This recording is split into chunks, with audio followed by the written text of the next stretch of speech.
Maintenant, nous passons au département et donc au conseil général. Le territoire n'est plus seulement constitué des terres proches d'une ville. Il s'est agrandi.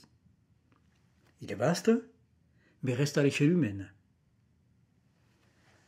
Lorsque les départements français sont créés le 26 février 1790, le but est qu'un homme à cheval ne doive pas mettre plus d'une journée pour rejoindre le chef-lieu de n'importe quel point du territoire, du canton. Le département va regrouper des géologies, des paysages fort différents d'un bout à l'autre de son territoire. Il passe de la plaine au plateau, du plateau à la montagne, et parfois même de la montagne à la mer en peu de kilomètres. Sa végétation, ainsi, peut être marquée par de grandes différences. Mais ces différences ne sont pas seulement d'ordre physique. Le département est doté d'une institution politique qui l'administre et le gère, le Conseil général.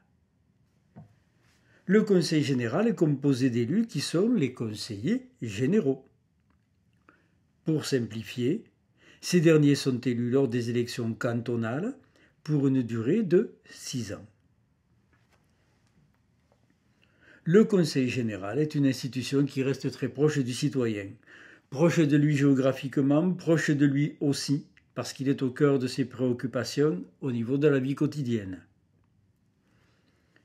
Gérer les solidarités au travers des aides attribuées aux familles et aux personnes, être omniprésent dans l'éducation des collégiens et l'organisation des collèges, mettre en place une politique de développement de l'économie sur le plan des aides aux petites et moyennes entreprises, chercher sans cesse à améliorer le cadre de vie des citoyens par l'entretien des infrastructures routières et de transport, par exemple. Voilà quelques-unes des fonctions les plus emblématiques du Conseil général.